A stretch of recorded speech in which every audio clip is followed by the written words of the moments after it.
I think that's leading us kind of on an interesting path. So I come from a hardware background, and I think of transportation as throughput, essentially as manufacturing throughput. You have humans, you have cars, you have a limited capacity, and you want to do that as efficiently and as fast with highest return as possible. So when we're thinking about human error and random acts of things that impact people's commutes in a given day, I was a 90-minute-a-day commuter until I quit my job a week ago, or a 90-minute one-way. So I was a 3-hour. You spend a month of your life commuting, by the way, every year, if that's the length of your commute, and it's worth $40,000 to you to quit that job. Just FYI, statistical psychological fact. Not that I did any research on it. Extreme commuters, yeah. Paulos. Yeah, extreme commuters. Yes. Extreme.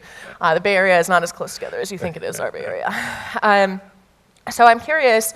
I know, for me, I find I get, in that commuting scenario, humans acting erratically was the most frustrating, irritating, and greatest cause of slowdown. So when we go autonomous, why don't you open up your answer with, we will go autonomous in blank, or like hypothetically, let's say like 90%. There's always gonna be those outlier cases in the middle of nowhere, you gotta drive the horses out on the ranch, right. Whatever, like, let's just, let's let that be that.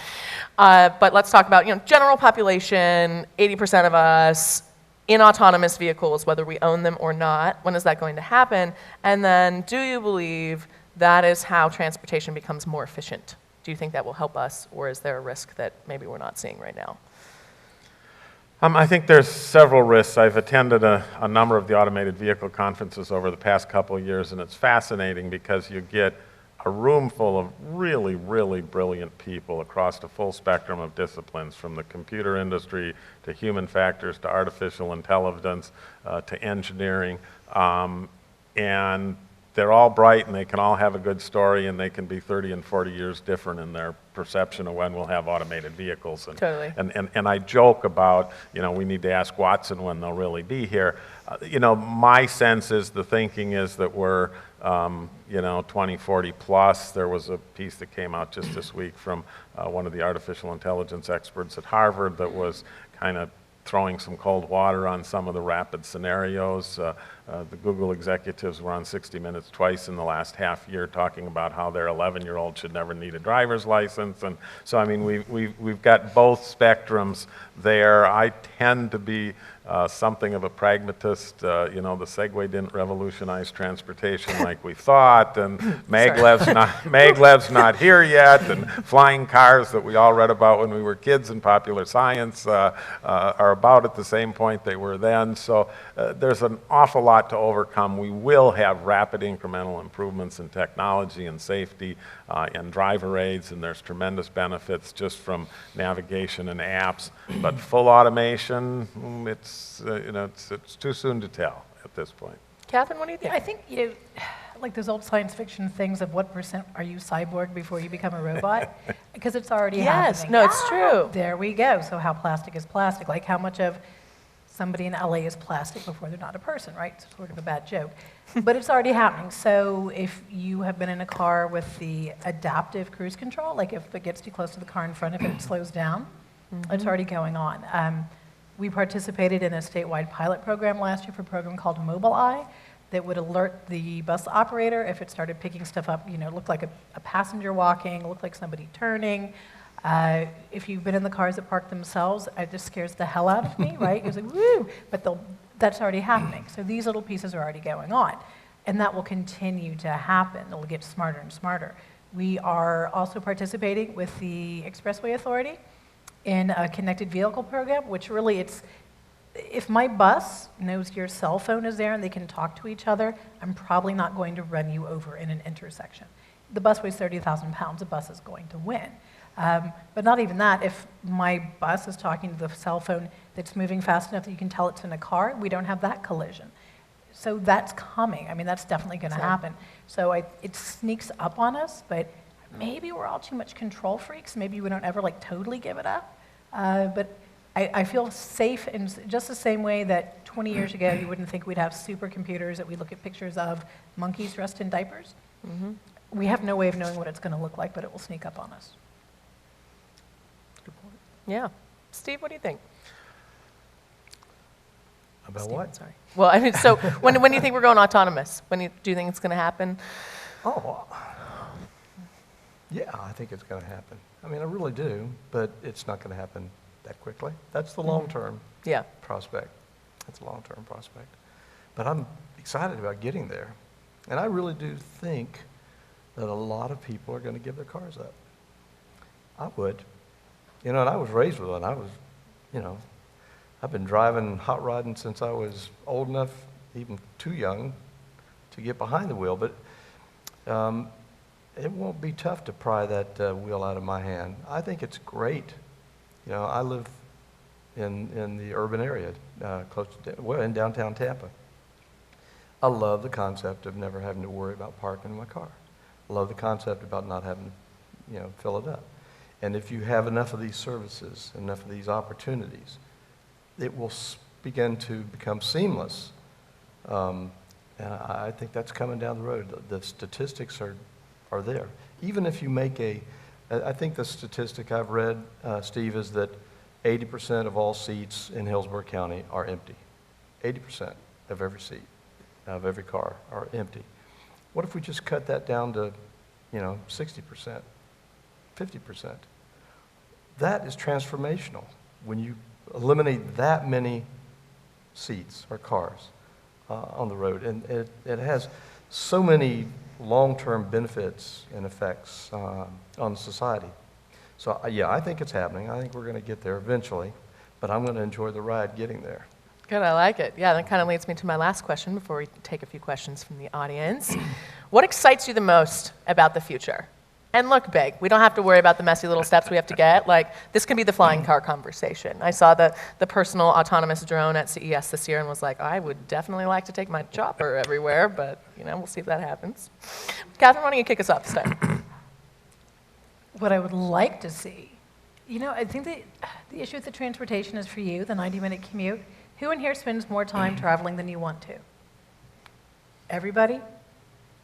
So what I want to see is the way, not to be trite and say we fold space-time, but to do the combination of technology making us feel closer, autonomous vehicles or other methods of transportation where we get there faster or with more discretionary time, walkable areas, mixed use where your job is close to your house and that's reasonable, more commercial opportunities, so if somebody lives somewhere because they're close to stores, they can make a better choice, but where you're only traveling because you really, really want to. I don't know that ever happens, but whether it's the joy of driving the fabulous car or getting out to see a sunrise, that we're not stuck as slaves to transportation, that it's working for us, not us for it. Yeah. Cool. What about you, Stephen? Wow. There's so much to be excited about down the road. One of the things I'd really like to see, and this is a personal thing, but it's okay, I get to talk, is not utilizing automation, not utilizing technology to become lazy or, let me put it another way. There was a movie, I can't remember, my son watched it, it's a quick movie about people had left Earth because Earth had just died. And they were all Wall-E. living. Yeah, there you go. Yeah. Wall-E. They were all living on a huge planet-type aircraft, and everybody had stopped exercising. Everybody had everything was at the tip of the finger. That's what I'm excited about not happening. I'd like for us to see. Truly, I'd love to see us take the extra time and freedom that all this technology would bring and the lack of dependence on the automobile for us to become an active society. Sports, exercise, anything and everything, arts, music, everything but using it to become non-active or lazy. That's what I would be excited about. That's my personal dream. I love that. Well, I was asking you personally, so I appreciate There you you telling go. us. And what about you, dear? Yeah, I would like to see, I think the opportunities that technology provides are really amazing, and there's some huge benefits for, folks that have constraints on mobility, environment, safety, et cetera. And my hope is that I tend to be a little cynical about both government and business right now, and I can throw some other groups, media labor, you want more, or church, I mean, and we've ended up in a situation where these opportunities are sitting there, and I hope we can collaborate and work together and execute on those in ways that, really bring those benefits of technology to the public in, a timely, productive, constructive way. And there's just a lot of ways that can go wrong. So that would be my hope, that we do leverage these technologies for the better good. And there's obviously lots of issues and problems in the world in terms of finance and environment and other things. And these can help. So we need to execute well to have that happen. Yeah, absolutely. I'm excited to, I find that I'm the type of person who, I love taking advantage of time I didn't think I was going to have. Or like, oh my gosh, this thing is starting late. I'm going to take these 20 minutes to be more productive than I've been in the last 4 hours. I'm not really sure why that scarcity play really drives me, but it always does. And I'm so pumped to be able to say, okay, I'm going here and I'm going to plug in and do whatever I need to do before I get there, or whatever needs to happen, to not lose that time. I mean, losing 3 hours of my life a day was mind-melting. So, on that note, and I know traffic is a thing here, so it's I know there's some empathy in the audience. I can feel it. What are your questions for these fine minds up here? Yeah. This might be a little bit outside the wheelhouse of you guys, but I'm kind of curious. So one way to solve transportation is for people to not have to get in the car, right? So there's teleconferencing and all this kind of stuff. And I'm just kind of curious. It hasn't caught on, I think, as much as I'd like to see it catch on.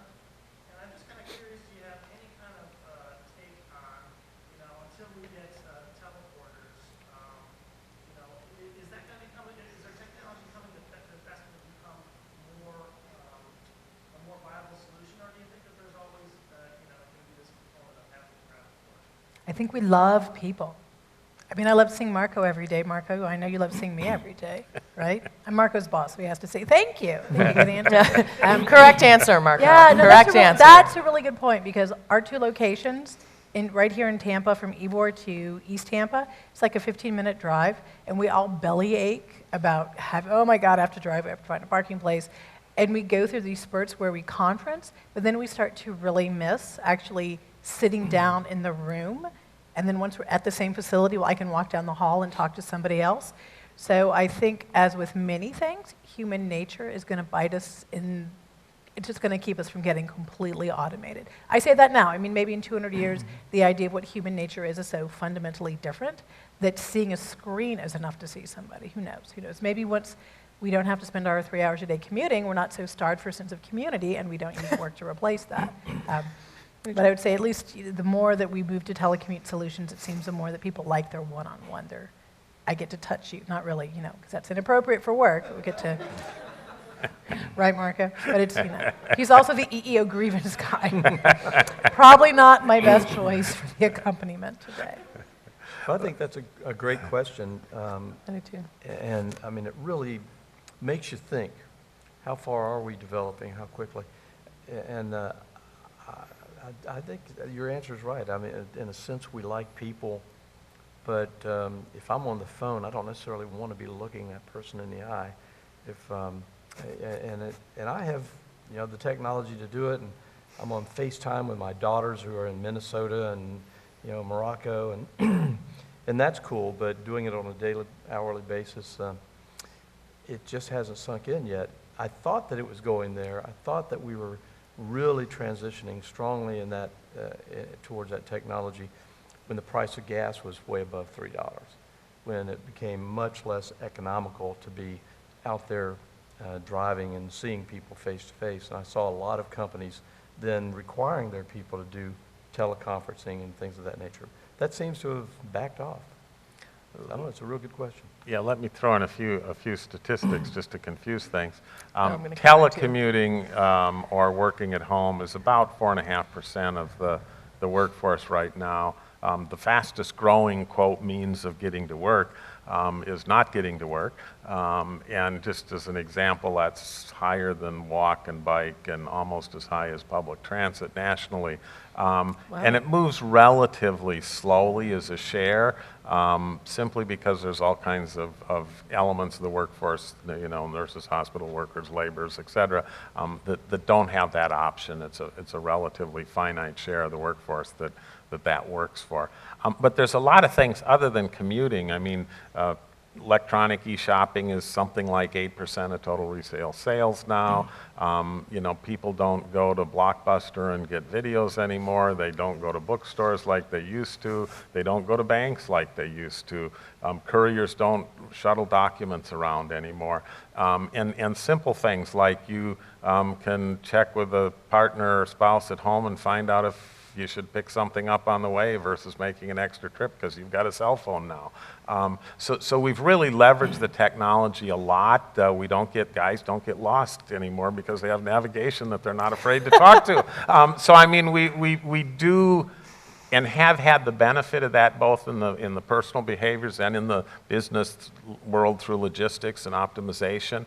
So we're doing a lot in those areas, and I think we'll continue to do more. But this next generation is also one that likes experiences.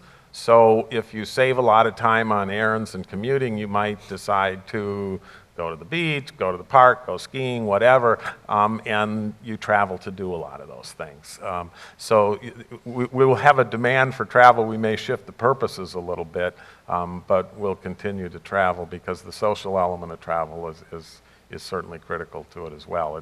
It's economic incentives and social needs to travel, and those are kind of inherent with us and will likely to continue. So I'm going to counter completely, coming from the Silicon Valley.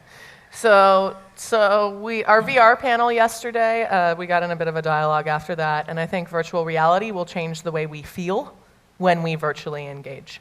So right now we virtually engage in 2D. It's basically like showing a photo to someone, right? But if you could actually share the same world and you could hand someone a prototype physically within a virtual space, I think you will feel that sense of community without sharing the cooties. We all know open workspaces get everybody sick. There's just as many stats around that as anything else. And I think that there are ways in which we'll feel that's different. I mean, both Vincenzo and Jason, who are doing all the Snapchat for this event and here with us, I virtually connect with them through live shows almost every week, and that to me feels like going to work. We're all digital influencers. We get on and we pick a topic and we talk about it, and I feel immediately connected to them. I feel just like we sat in the same room. And I think, and the way I run my teams is all virtual. I decentralize my consultancy. I don't want the overhead of paying for a building when I don't have to. I would rather spend that money on us having a shared experience that brought us together so we had mutual accountability and felt that we could trust one another. I think what's happened is there's two guards right now. There's the old guard that says you're only working if you walk inside a building, and there's the new guard that says, I don't want to walk in any buildings, I can work from anywhere, why are you putting me inside this box? And I think what's happening is we're trying to bridge, and it's not quite working either way, and I agree, we like each other. We still want to see each other. You don't want to say goodbye to one thing. I don't think that it would have to even be 5 days a week virtual. It could be, every Friday we get together and we share our projects and we kick off the next week, and then the 4 days of the week we go and perform as we're most optimum. I think we're also learning that different brains and different styles work better at different times of the day. So I think that we will also shift, perhaps, if it's not just the 9 to 5, maybe we avoid commuter hours and everybody comes in from 10:30 to 3:30. It's very common in the Silicon Valley, for example. So, and you still work on either end of that, but it saves you losing 2 hours of life in your car, which is nice. Yeah, Sven.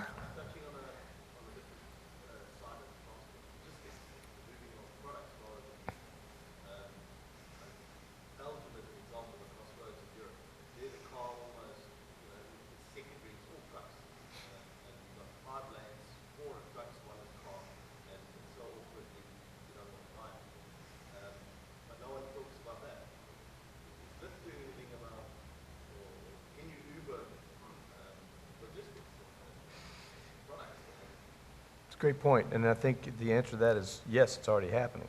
The ride-sharing companies are contracting with these huge manufacturing distribution companies to be a part of their distribution process with cars. So I don't know how much that will impact the overall, but it is happening. That part is. And why couldn't, you know, and I don't know from a commercial setting, I don't know long term, but I do know that they are trying to connect right now to make those, to help move commerce as well as people. They've made some really incredible autonomous semis that are way safer and perform incredibly well. I've been doing a lot of testing with them, and so I think we'll see more of that. I think truckers will own their trucks, but the trucks will drive themselves, potentially, or companies might. But I think goods, at least in the Bay Area, you can move a thing around just as rapidly as you could move yourself. So I think the movement of things is becoming more efficient, and the ability to do that a lot faster is becoming much more efficient, too. I hope it spreads over here. I feel like I have a little app bias right now. Any other thoughts on that? A lot of it's interesting because a lot of the people that have expressed an interest in moving people come from a finance and logistics background, and they think of the problem of getting item from point A to point B, and so they're bringing a lot of that same technology. I do think your point, Steve, is correct that we're going to see some integration of people and product movement, and backhauls of cars from an airport might take a product or a delivery or a parcel or what have you, or midday when demand is slack for moving people, there might, those services and those drivers might be deployed moving things and delivering groceries or prescriptions or what have you. So that's here and is likely to continue to proliferate. Moving people is different than moving products, though, and I sometimes chuckle about the logistics people getting involved in person transportation, and I tease some folks in Detroit that we're talking about how we're going to get rid of 70% of the cars and we're going to have these vehicles efficient 24/7, et cetera, and I teased him. I said, the governor just called, there's a hurricane in the Gulf, we've only got 30% of the cars, who gets them to evacuate? And, all of these logistics guys, several came up to me in the break and said, I didn't think of that. And so what if you left something in the vehicle? What if you forgot something on the kitchen table? What if the person that used the car before you was sick in flu season and you're nervous about getting in the vehicle? And so, there's all kinds of nuances of moving people. Are you going to let a young child get in a vehicle, a spouse late at night, et cetera, et cetera? So there's a lot that we'll have to sort through over time and see what works. I think, yeah. Oh, I saw some hands out there. One of my, and I kind of want to just throw this in since we have a second. One of the things that's most fascinating to me and perhaps darkest about it all is if we do go autonomous, there will have to be a hierarchy of what the car chooses in the event that natural things come in the way of it. And it will at some point have to decide between a small child and a large adult. It will have to decide between a tree and a dog. It will have to decide between the cliff and self-destructing or running into another vehicle, potentially.